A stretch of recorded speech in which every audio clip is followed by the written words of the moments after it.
Good morning, and welcome back to another episode of the Red Chip Poker Podcast. I'm your host, James Splitsuit Sweeney, joined as always by Chris Warren. Chris, how you doing today? I'm doing very well. How are you doing? I can't complain in the slightest. It's been a lot of fun over the last couple of days. We opened up the doors on the Discord, and it's been a lot of new people in there. Over 500 people joined in the first couple of days, which is excellent. And we've had some really good conversations, some good questions being asked.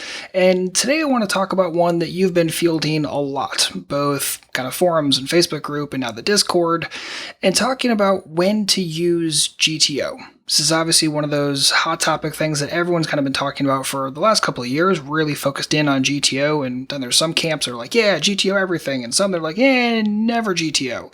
So kind of talk us through your experience with it and kind of what your general thoughts are on when to use GTO, when not to, and what goes into this whole conversation. Yeah, this is the question in poker, I would say, is I think everyone's sold on the idea that GTO is important and that it is relevant, and some of the best players are integrating GTO into their game. But beyond that, maybe in the high, advanced online circles and things like that, there's a consensus that, maybe isn't as publicly shared, but pretty much everyone else, I think, is kind of out in the boat of well, when do I use it? Right? Dealing with a multi-way pot, this doesn't apply to GTO plus, or my opponents are using these ranges that are nothing close to optimal.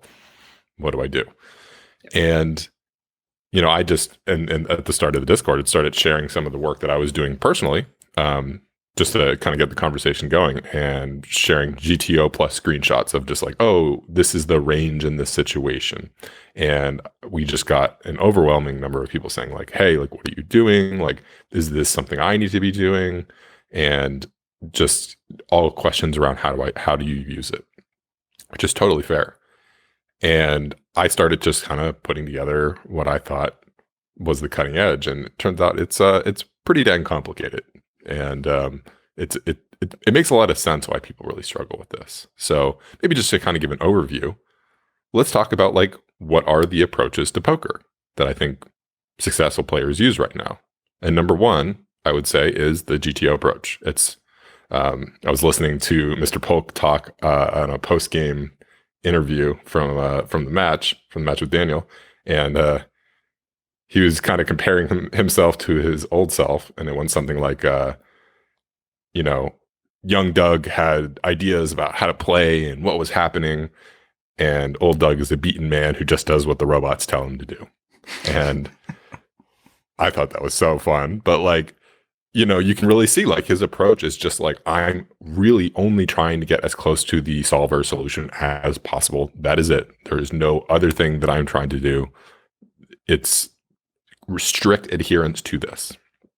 And I get that. I respect that. I have a bit of that in me as well, for sure. But there's another approach too. And the other approach, I think, is very powerful, because if you look at the average game, the average even mid-stakes game, players are creating the highest win rates, I think, with population analysis, which is to say that they understand what the average situation, what's going to happen in an average situation, and how they should approach that. So a really specific example would be C betting. They'll just be I know how people do not respond well to very small C bets because they have to continue with a wide range. They now have to check raise wider.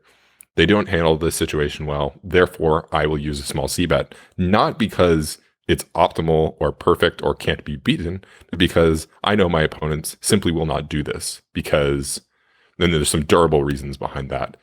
And on the small C bet, it's complicated to figure out what the optimal solution is to a small C bet. Therefore, people will not do the work, and that advantage is very persistent, even though it's such a common play to face. Does that kind of give a good introduction to what we're talking about? I think it gives a good introduction. I think one clarifier, or maybe just addition to the Polk point, in terms of why is he so focused on being like the solver? And I don't want to speak for him outside of anything other than the heads up match, but when you're playing heads up, the solver is your lifeblood, right? because there's only one other opponent. You never have to worry about multi-way pots. It's the lifeblood of heads up. And the complexity, like you mentioned earlier, is just when you're playing in micro games or you're playing in smaller live games, like multi-way is just a real nature of the beast. And then it gets even more confusing of, do I apply or try to apply GTO here, even though a lot of the solvers are kind of, not necessarily hammering multi-way pots particularly well yet. And I do say, yeah, because I think it could get there eventually. But, when you're playing heads up, it applies very, very well. But outside of that, getting into population analysis has kind of always been my focal point, and I've been very aware of GTO. I've studied GTO.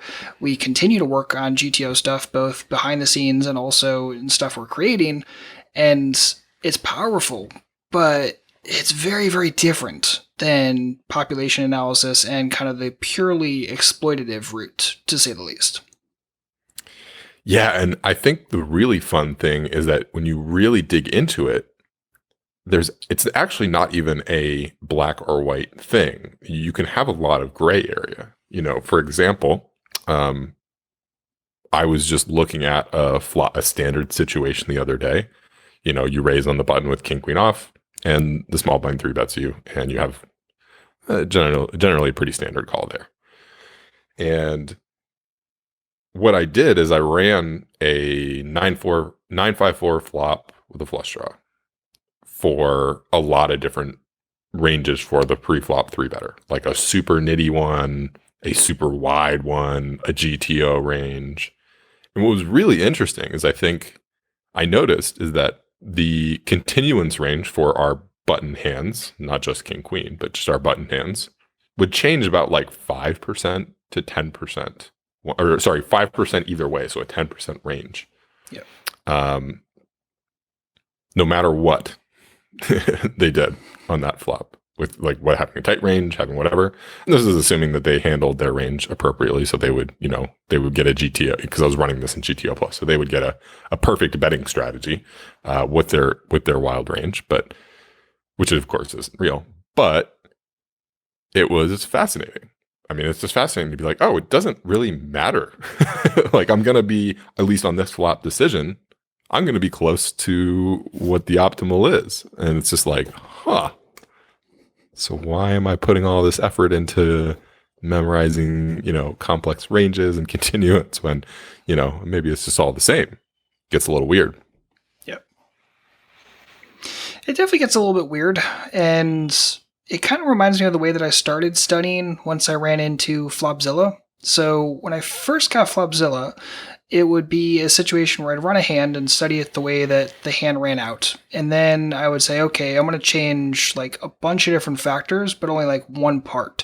So for instance, like you mentioned, changing villain's range in that spot. It's one of the things that I would do. I test it against like 10 different possible ranges that my opponent could use, and then kind of see what the Flopzilla output ran like from there.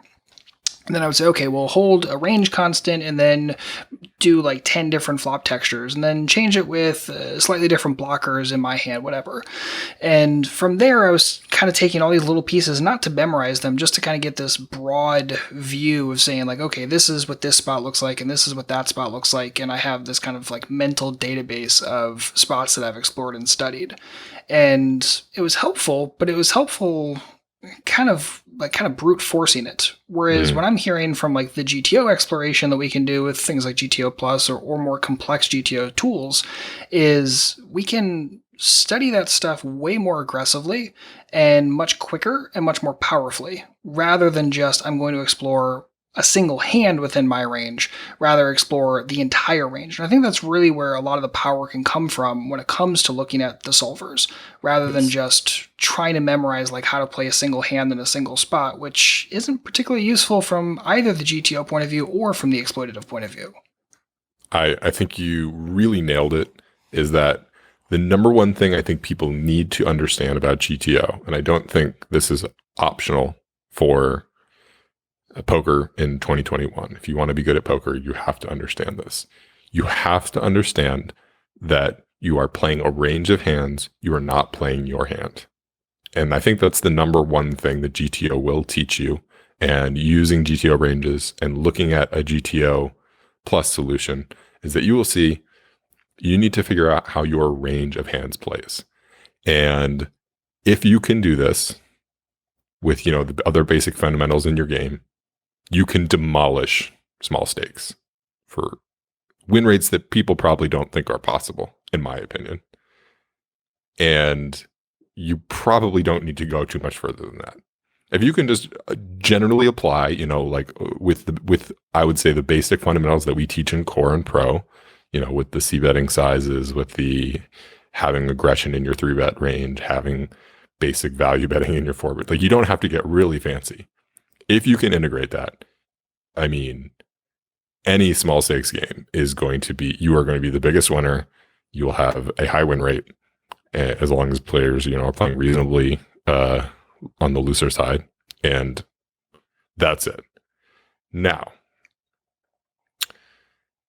that isn't to say you should stop there. That's the other challenge. Because I think what you want to do, especially when you're still learning this stuff, is you want to come up with a plan for where you are going and where you want to spend your studying time. Because this is, I think, the biggest challenge with GTO that I see with a lot of people is they want to start getting involved with it. They're very interested by the idea. The academic types probably end up going too far because they maybe really just need a strategy at the table, or they need to clean up a portion of their game or whatever. And they end up in a like full-on research project where it's like there's spreadsheets and databases and all this type of stuff. And that is understandably frustrating, but also not necessary to win. And I think there's a lot of people that get very turned off by that because it looks like that. I mean, if you look at solver output, it's like, this is kind of petrifying to say the least. And then it's like, what am I going to do? Sit here for the next 500 hours and just run solves and hope that like through osmosis I can understand a little bit of it? Like, I think that's the real turnoff of GTO in general, is it looks petrifying and it looks impossible. Like, and even more so, then they hear us talking about it, or me, I talk about it a lot. Like, we're not humans. I'm sorry, we're not robots. You're right, James. I've been saying this all along.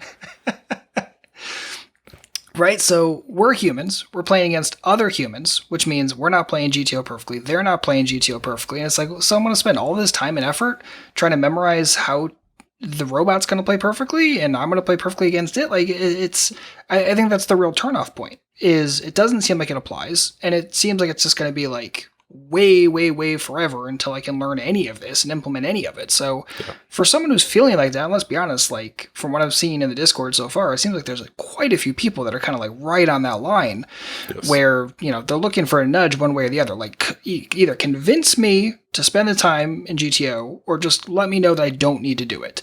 So for that person, what do you say to them? And I think this is what I think everyone in poker needs to hear right now, is honestly, the goal with GTO solutions, the goal with exploitative solutions is average accuracy over time. Okay? If you are more accurate than your opponents, however you get there, you win. That is how poker works, right? Doesn't matter what you did in that one hand. Doesn't matter if you can outthink them, whatever. If they end up being more accurate for whatever reason, they win. This is something that used to happen very frequently back when we were playing heads up cash in the day and don't know what they were doing. We'd have someone we thought was a fish come in, start playing really wild, and people would start losing to that fish because that fish was probably, maybe by random chance or just intuitively, getting closer to the level of aggression and balancing by sort of being a random player, being just, a little bit spewy, than what we were doing with our sort of defined, methodical type play to try and exploit that. And it's the perfect example. It's just like Dewan did this, when he just started 3-betting and 4-betting wild. Well, why was that good? Well, it was like because people didn't understand that you needed to 4-bet bluff. You needed to balance out some of your value 4-betting with like bluffing, really. I mean, people maybe understood that you could theoretically bluff and be weak when you 4-bet, but just like doing it regularly over time, not because you thought the other person was weak, just because you wanted to have a balanced frequency of like, oh, you have to worry about this sometimes, and that makes my entire range harder to play against. So again, just reiterate, the most important thing in poker when you are playing and trying to win is average accuracy over time. So how can someone listening to this start getting there? Right? Like, what are like the steps to start getting there? What are they? How do they know that they're getting there? Like, what does that even look like? Because it sounds like a wonderful, wonderful concept, but I could hear those words going in one ear and right out the other of, cool, fun theory, but where's the application here? And so how would we start kind of bridging that? And that is a real question, and for everyone feeling that, the way I would think about it is that you need to get your entire poker game in approximately the right place, and whatever that means for you, and with a big priority set for the most frequent situations. So let's get into some real pragmatic details, right? Your opening range, one of the most common decisions you will make, you're going to look at hands all the time, should be within at least, I would say, 10 to 20% of where you should be. And in my opinion, honestly, if you lean on the tighter side and you're off by 20%, it won't matter. You won't notice the difference. So even with something as important as the most common decision I think you will make in poker, it's not that big a deal how accurate you are. Now, we have ranges in core and we have GTO ranges in pro, and you can literally just take those and be in the right place approximately, right? They may not be the absolutely perfect optimal ranges for the exact situation you're in, but it's definitely within 10 to 20%. So you can just solve that part of your game by going and pulling charts. And what's fascinating is that the even good players, the overwhelming majority, are not within 10 to 20% in their opening, just their opening range, right? Nothing fancy, just like everyone folds to you. What do you do?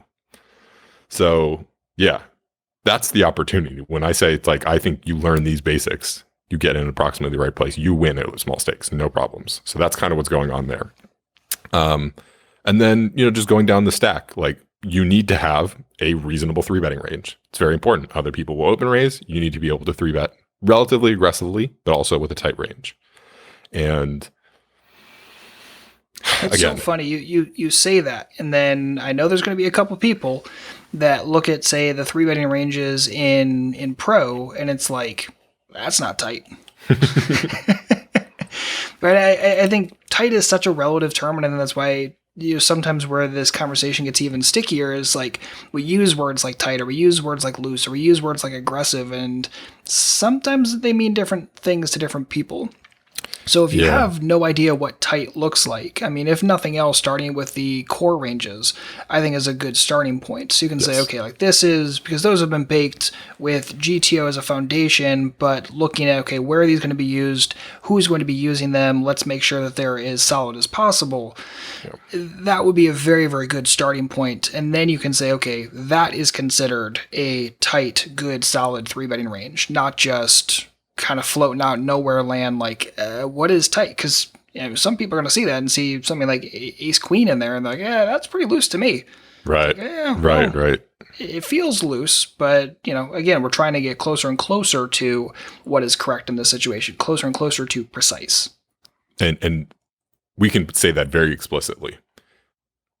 We are talking about the frequency. You need to be within the right range of the frequency that you need to be 3-betting. So, with a opening range, if we need to open 19% or whatever from the cutoff or hijack, I forget exactly, I don't actually memorize the frequency. I just memorize the hands. But if you look at your strategy that you implement and it's, you open 10% from the cutoff or you open 40% from the cutoff, that's going to screw you, right? Yep. When we're talking about being within 20%, okay, if the correct range is 19%, that means you need to be within basically 16% to 23% opening range, approximately. Yep. That's where I want you to be. And again, average accuracy over time, the closer the better, okay? If you can get to 19%, exactly, that's great. But if you're stressing about like, oh, do I open like the king queen off or is it the king jack off? I can't remember. It doesn't matter.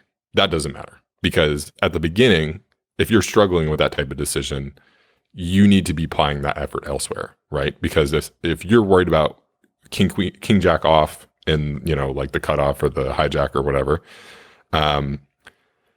you're probably making other mistakes elsewhere that have a much, much higher priority. It's just not going to matter over time whether you play that king jack off or not. It is going to matter if you play jack 10 off, is the thing that people I think tend to underestimate, is that when you start adding in offsuit combos of hands, that's 3 times the amount of combos per suited hand. You can very quickly blow out that range. I was doing a little experiment with under the gun ranges, and it's like, in a full ring game, if you say we're opening ace queen off and then, 8s plus or 7s plus and, a bunch of suited broadways or whatever, it's about 7% of hands. And if you were just to be like, I want to play ace jack off and king queen off, you're now at 10% of hands. So that's huge. I mean, that's a big error, actually. That's 33%. And we said our goal is 10 to 20%. So yeah, you have to be aware that you can quickly, it is good to memorize hands, especially when it's a small range like an under the gun range. But, even if you were like, I'm going to play ace jack off and king queen off under the gun, it's like, I want you to fold those, but like, it isn't the end of the world if you make a small mistake in a small portion of your game. So stressing about that memorization is not a useful use of time. And, we have those pre-flop charts there for you. And I have a good general rule.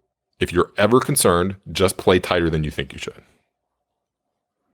That's totally fair. Yeah, that solves everything.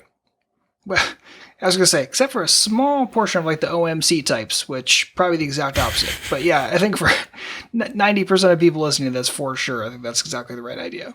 Yeah, well, you have the chart, and then it's like, oh, I know about where the chart is. And if I'm like worried about this one hand, just fold it. Yeah, 100% agreed. So I want to continue going down the stack. So you mentioned open raising up front. Totally agreed with that. It's kind of one of the first places you should start. And it's also kind of simple because there's only so many open raising charts to memorize. Then 3-betting, which I agree with. So that way you're kind of formulating the pre-flop part of your game. You know what to do when it folds to you. You know what to do when there's a raise in front of you. Cool. My next step is to go to c-betting. Now, I could see an argument for throwing facing 3-bets in here. And I think if you play in more aggressive games or you play in 6-max, things like that, I think that's mandatory to throw that next in the stack. Yeah. I jumped to flop c-betting next. What were you next, kind of like third step in the stack? Yeah, I'm with you on 3-betting. C-betting is also essential. And yeah, getting 3-bet, I will say, even I've been experimenting at some of the 100 limit, 200 limit games, just to play around with the new GTO ranges, get some content recorded on them. Like, you just don't get 3-bet that much, like nowhere near the amount you should. So, and I'm playing online games, online 6-max games. So it just doesn't seem that important. If you're just like, what happens when you get 3-bet? Well, you need to 4-bet your value hands. That's very important. But that's like, we're talking like you need to be 4-betting ace king, and you need to be 4-betting queens plus, and queens sometimes, and kings plus. I mean, we're not talking riot seconds. On that one, I was going to say like the accuracy is even lower. You just need to make sure you have your value bets ready, and that you call pretty tightly. That's pretty, and again, pretty tightly. Like, we have these ranges out there, so just go look at what it says, right? It's not that important compared to c-betting. You're going to be making so many c-betting decisions. And if you're like not bluffing ace-5 suited when you should in a, versus a 3-bet, it does not matter because it does not happen enough. And that's the key part, right? Is that it's not happening enough. That's why I see all these people putting, especially like live 1-2 and 2-5 players, like they're really studious types, and they put in all this time and effort on like how to face 3-bets well. And just like, how many, like you face like 3-bets a session, like tops, like spend, I don't know, 90% of that energy studying c-bet situations, and your win rate's going to like skyrocket. Yep. And I think this is just why it's important to have a stack. because you can say, okay, like, these are the spots where I should be prioritizing my study, rather than just, this interesting spot came up, or I ran across this interesting hand on Discord, and it's like, well, that's good, but might not necessarily be the best expenditure of your time, to say the least. Yeah. Meanwhile, I can tell you from talking to so many people on our Discord, playing in our Redship home game, people are c-betting over 50% of the time with they're never using smaller c-bets, which to me is just like one of the most critically important parts of your game.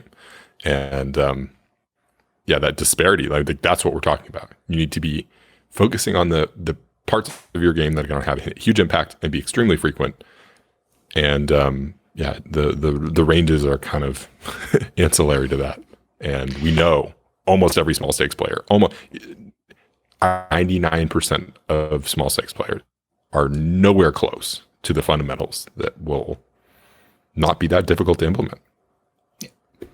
So I think PreFlop is easy enough. Well, I guess maybe not. So here's the way I'm thinking about it when it comes to trying to use a solver to explore this stuff. Is a solver is actually not easy to use PreFlop. One, there aren't very many that can do it yet, and two, I mean, you can go into it if you want to, but setting these things up is not necessarily the easiest thing in the world. Yes. No. Yeah. The average person, the average computer programmer, I think, will not be very comfortable with the process. Right. So we have okay, cool. So spend a lot of the time in your study stack working on PreFlop, but by the way, you can't really use a tool, for the layman anyway. And then, which is also why we put the time and effort into building the ranges that we did. So that way you don't have to go out and spend thousands of dollars either on someone else to do it for you, or to buy the software and also the help to get it actually done. So that's fine. But then when it comes to using the solver for post-flop, even just say the simple flop c-betting situation, there are a lot of different flops. I mean, removing our 2 hole cards is 22,000 unique flops, give or take. Mm-hmm. And when we factor those in, we're down to 19 and change. That's a lot of different flops, 19,000 and change flops. So how are you suggesting someone get started there? Because it just seems like now we've just dumped you into the black hole with a solver, and it's like, well, good luck. Yeah. By the way, c-bet small. So good luck. Well, and actually c-bet small, I think, is the simplification that we've come up with, is that if you are confused about c-betting, which makes a lot of sense, by the way, if you are confused about c-betting, you're in good company. It's something that's evolved a lot over the years, and it makes sense.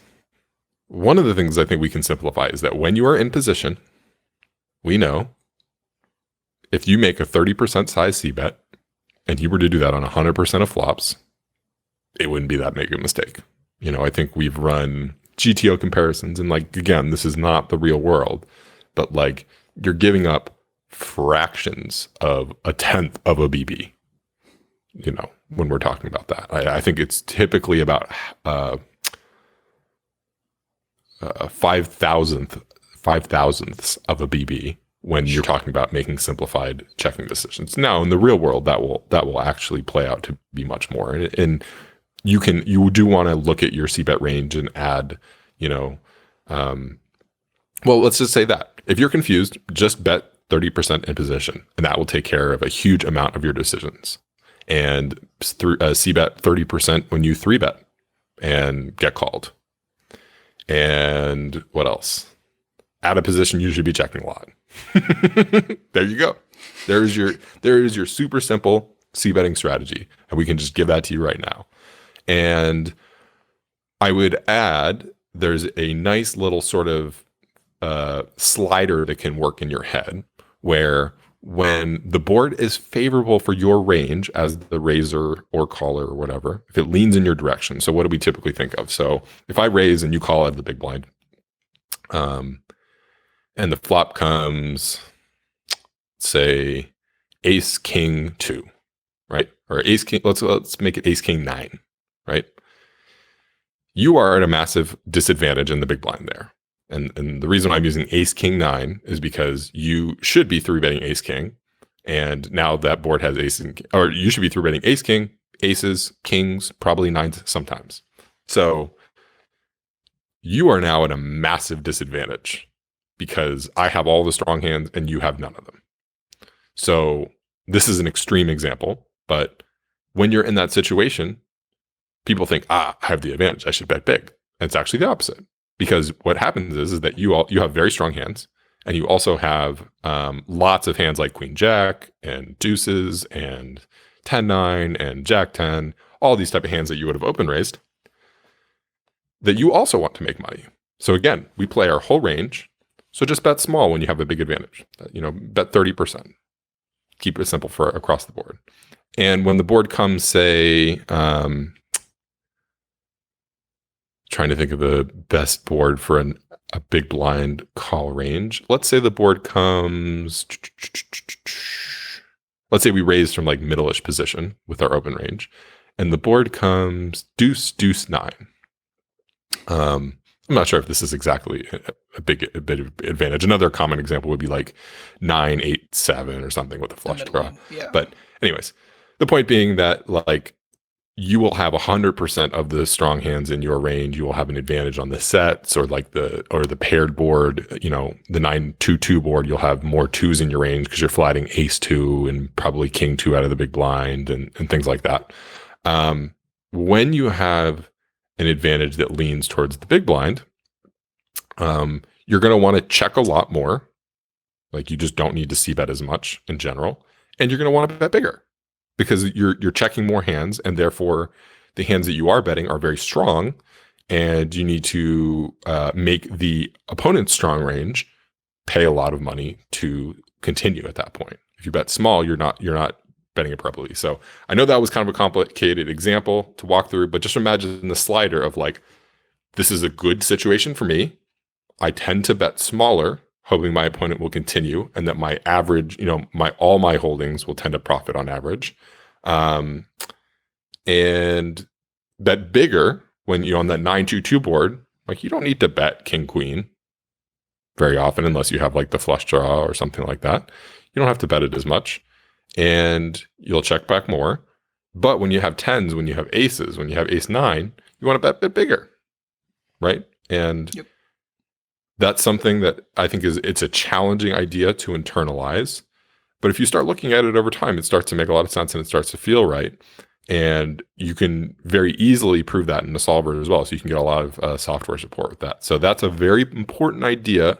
But again, you're just really kind of trying to get the feel. Do I have the advantage? Does my opponent have the advantage? And then that will sort of modulate the size of my bet.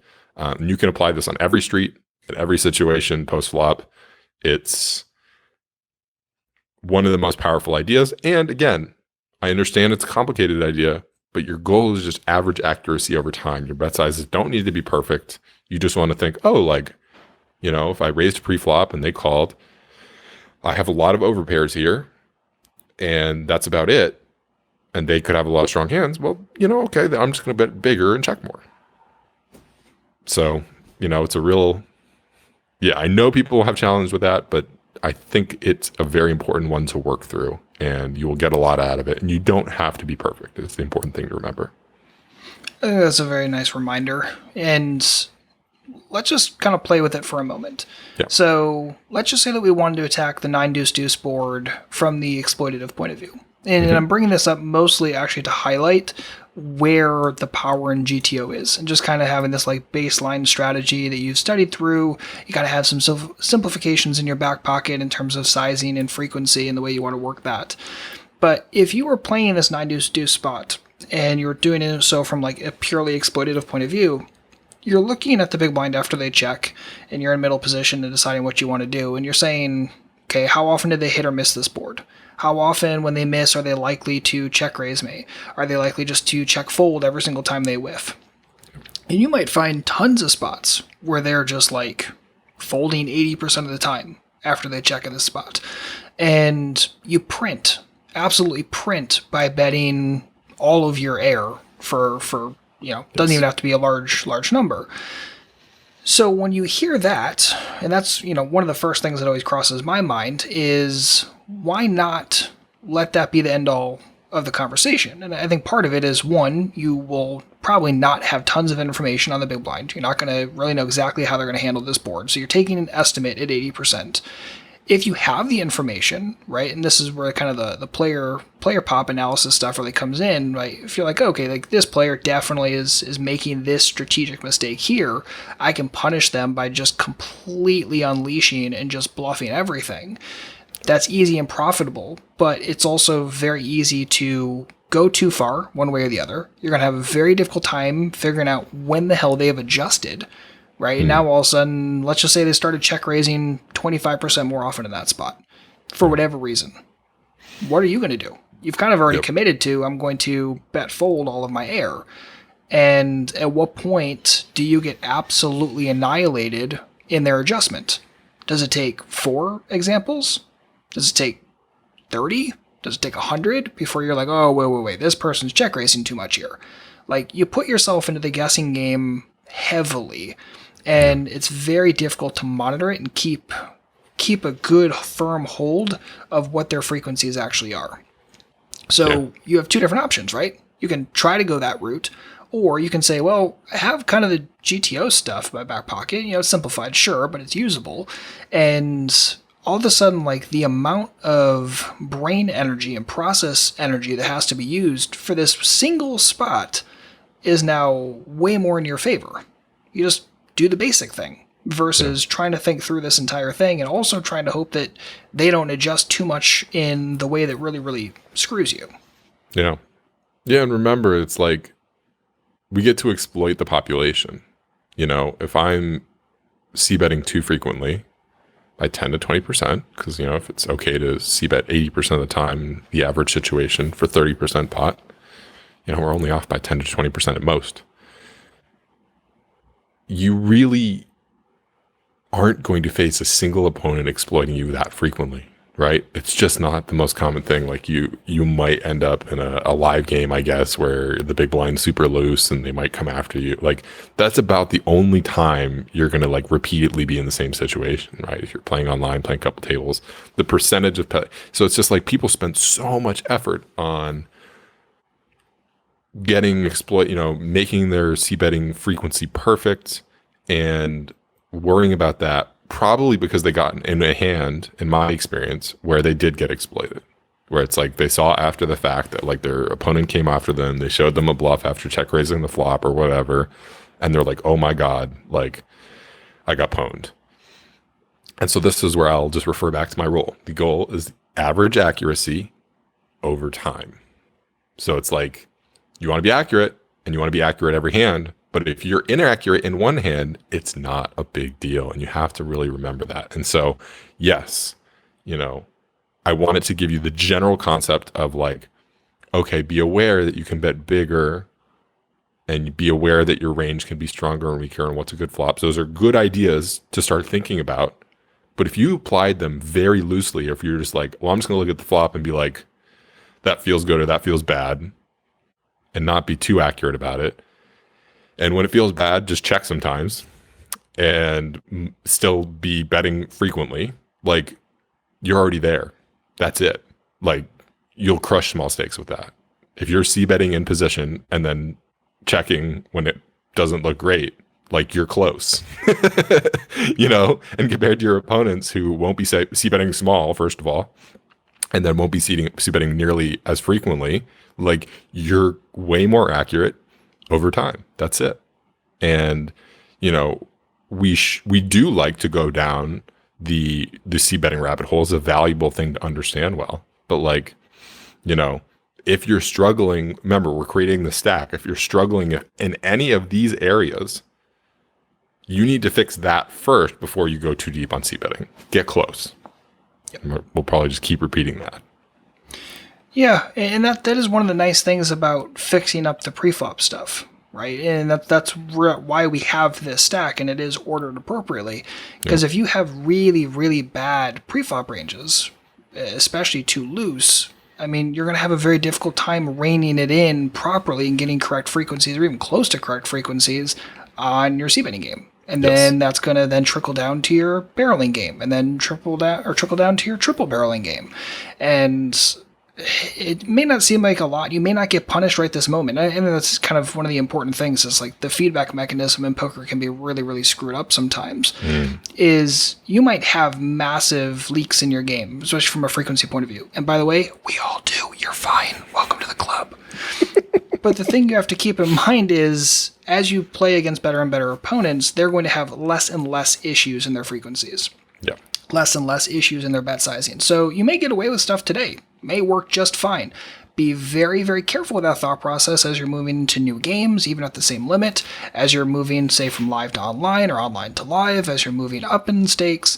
It can be very easy to watch your entire strategy crumble in a heartbeat because it was based upon something that worked really well at one limit or in one game specifically that just does not function properly as soon as a couple of variables change in the next game. Yep. It's a great point. And I think there's many people who get used to playing, say, 5 no limit or 10 no limit where their aces will get paid.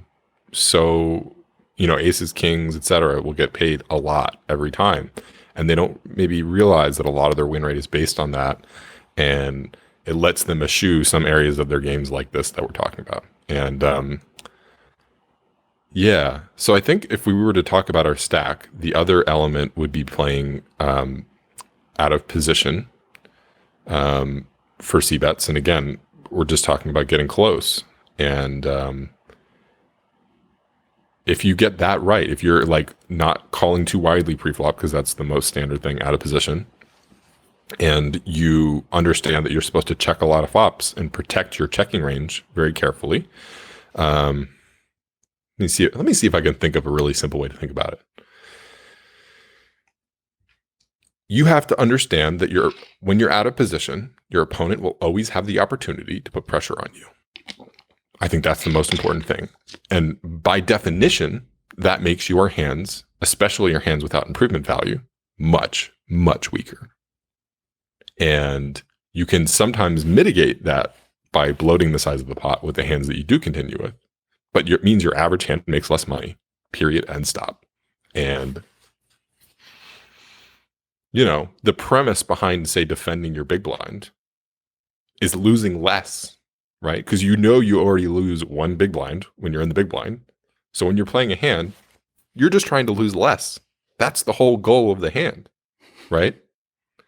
And because you have odds to lose less. And so you call a lot of those hands. Now, when I'm in the big blind, someone limped in early position and someone else raises, actually that premise is now gone in many ways because there's another option behind me that I have to worry about. And it's almost like the big blind is now the small blind. Most people, I think, tend to understand that playing in small blind is correct because you have to worry about the big blind. But that's also true when something limps. So, the power of the big blind is that like you close action and you're getting great odds. And if you start unwinding those variables, just understand it's a difficult position to make money on. You're not winning oftentimes when at the big blind. You're just not losing as much.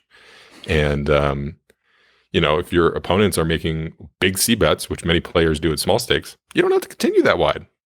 That's the beauty of it. That's why we C bet small in position is we want to make our opponents play a style that's difficult and uncomfortable and complicated. And when our opponents offer us an easy out by betting big on the flop, you're going to just play kind of tight. No big deal. Yeah. 100% true. So we got pre-flop opening, pre-flop 3-betting, flop c-betting in position, flop c-betting out of position. Next thing in my stack would be 3-bet pots on the flop. Again, kind of in position c-betting, out of position c-betting in that order. Yeah. Would you stack differently, or is that kind of where you would go next?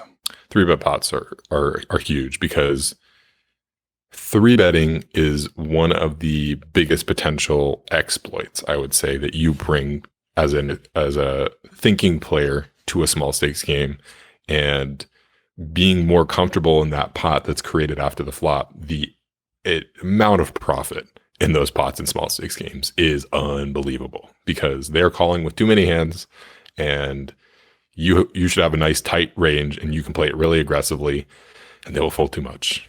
And the cool thing about 3-bet pots is actually they mimic a lot of what I just said about about the c betting. It's just c betting in a pot, and it's a pot where you actually really want to spend more time on the bet sizing than you do in a single raise pot, because it will have a bigger impact. So again, if you three bet and the flop comes dry like ace king, and you're the three better, I mean, that's a fantastic flop for you. And if you bet 20% on the flop, that's not crazy, because you have the advantage and they can't attack you. And if they do attack you, it's like, if you bet 5 and they raise to like, I'm thinking of like $50, right? So you raise to 12, they raise to 3, you raise to 12, $25 in the pot, you bet 5, 20% of the pot on an ace king board. And they raise you to 25. It's like, you can fold your weak hands because they're making an extremely deviated raise. Even if they're bluffing you, you're protected because your range is strong. And I think that's an important thing to understand, is that people get into these large pots and then they get uncomfortable when someone makes a play on them. And that's going to happen. That your level of comfort is very important. And the idea, and this is what you will get, I think, out of using a tool like GTO Plus, is that when you have a tight 3-bet range that you've played aggressively and you have a board that comes favorable, even when you have a weak hand, it's okay to get bluffed, right? Because if they are bluffing you consistently in that situation, which probably not going to, you'll see the random shove or whatever at small stakes, but you're protected. Your range is protected because you are more accurate time. You are protected. You will have ace king. You will have aces. You will have kings there. They can't just attack you because you bet $5. That's not what's happening, right? They're attacking your range, and your range crushes them. Even when you have a weak hand, you're fine. And you don't need to get, I'd say this is the most common thing I see, is that someone loses one pot in a 3-bet pot, 3-betting a hand maybe they wouldn't have been comfortable with before, and they start to freak out. And that's the challenge. That's the challenge of poker.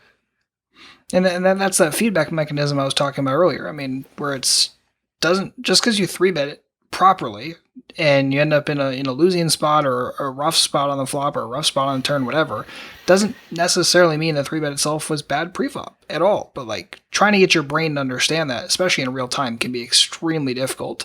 But again, this lends more credence to why the pre-flop ranges and prioritizing that in the stack is so damn important. Because that way you're not panicking later. It's like, no, what I did was right. I just ran into a weird spot, or I ran into the top of their range, or maybe I made a small mistake here and I bet a little too large here and I put myself in a slightly negative spot. It happens. Again, just aiming to play that spot better and better in the future, not like totally rethink your pre-flop ranges and get yourself back to like super nitty, or, well, the person who would think like this would probably go back to super nitty. So don't panic about it. Every single time that Chris and I have spoken in the past, I can remember I was playing a lot of full ring and you were playing a lot of like 6-max and heads up at the time, and you were trying to get me to expand my 3-betting range like massively. Especially, again, trying to go from full ring to 6-max myself. I was just like, this feels horrible. Why the hell am I 3-betting all of these stupid hands? And it took, probably a month or so of like really grinding through it. I'm like, okay, gotcha. Now it's making more sense. And to like get my brain to like simmer down, especially getting out of like full ring range. It just is what it is. Like, be gentle with yourself up front, but this is why having those ranges can be really, really nice. It can just offset some of that like fear and stress of, oh, am I making a pre-flop decision because I know post-flop sucked? Maybe. And actually probably not. Yeah. And I'll extend the point that you're kind of making there, I think. Remember, our goal is average accuracy. And when we're talking about, we haven't even really talked about, like, should you use GTO Plus, or should you be using, Weasel population analysis? It's some of these things, you're worried about them, but again, you need to remember the overall goal is getting close. And, James worked there over time. It's not an immediate thing. Like, he got comfortable with the idea of 3-betting, right? If you have never 3-bet, if you just call, there's a lot of players that do this at small stakes. And you like look at that 3-bet range and you're like, oh my God. Like, I'm not just uncomfortable 3-betting, king, queen and ace 5 suit. I'm uncomfortable 3-betting ace king, right? If you're at that point, like, understand that it's going to be a process, right? And I think that's kind of the power of these tools, is that they give you the confidence and the baseline, the gravity that you can go look at. I can go and look at the solver and put in my bet size. I can go look at GTO Plus. I can put my bet size on the flop and then look at what happens to my whole range when they raise me. And I can put in their exact raise size. I can be like, oh, my range is protected. I'm okay. I did the right thing. Even though I lost this pot, I did the right thing. I think that's one of the huge powers of GTO specifically over the population analysis. Because population analysis, we know, has assumptions baked into it that it's accurate. GTO doesn't require that. GTO is telling you what the gravity of the situation is. What do our robot overlords say is the correct move in this spot?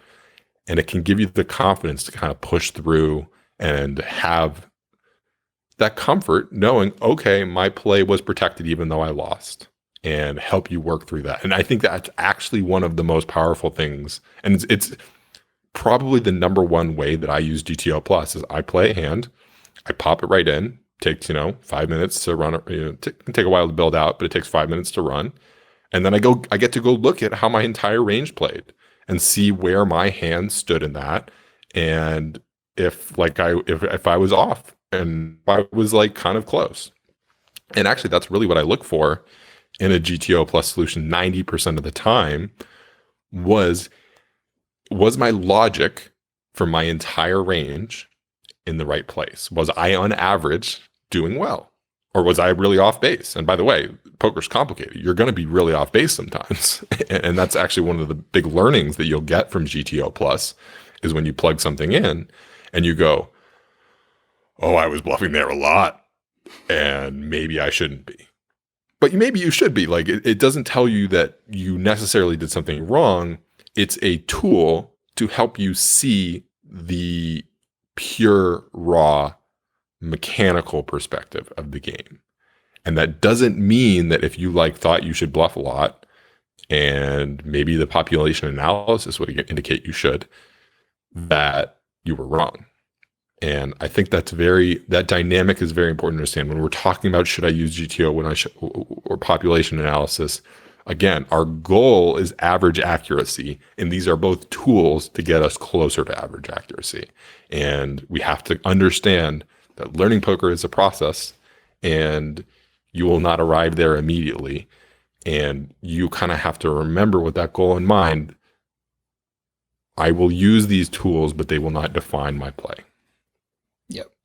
And I actually want to wrap that back to something you said in the beginning, which I think is, again, could be a nice confidence for someone who's getting started with GTO Plus or even thinking about using it, is, you look at setting up a tree in GTO Plus, and the first thing you have to do is assign ranges for both yourself and for your opponent. Yes. And what I've learned from creating the workbooks over the years, especially the handwriting workbooks that I created a few years ago, is, I started with you have to assign your own ranges for, I think, like 10 spots. And so many people wouldn't even go through those. They're like, I don't know what my ranges are. Yep. So if nothing else, this forces you to get good with that.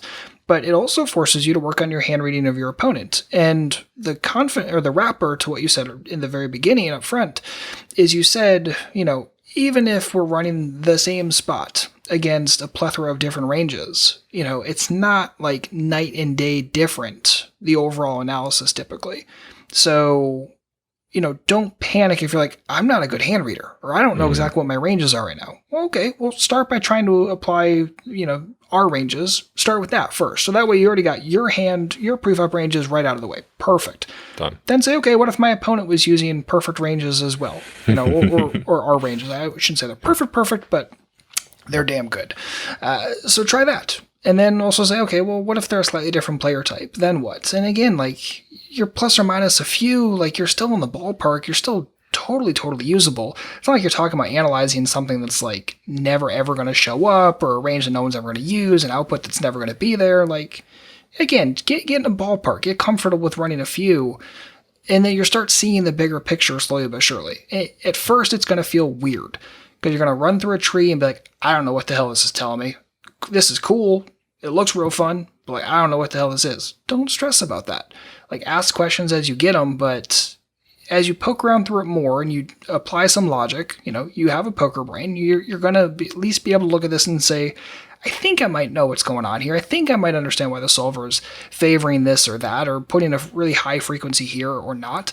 And those are some of my biggest takeaways, is what frequency specifically, not the exact range composition, what frequency does the solver want in this situation? That is like the thing that I look for the absolute. That's actually what I'm looking at the tree for. What frequencies does it want in this situation? That's really helpful. And, like how easy is it to say to yourself, would I be betting that turn at a high frequency? And the solver is saying I should be betting a lot. Whoa, that's different. I would be checking a lot here. Those type of learnings, like you said, those are going to get you closer to the average accuracy and help you discover mistakes.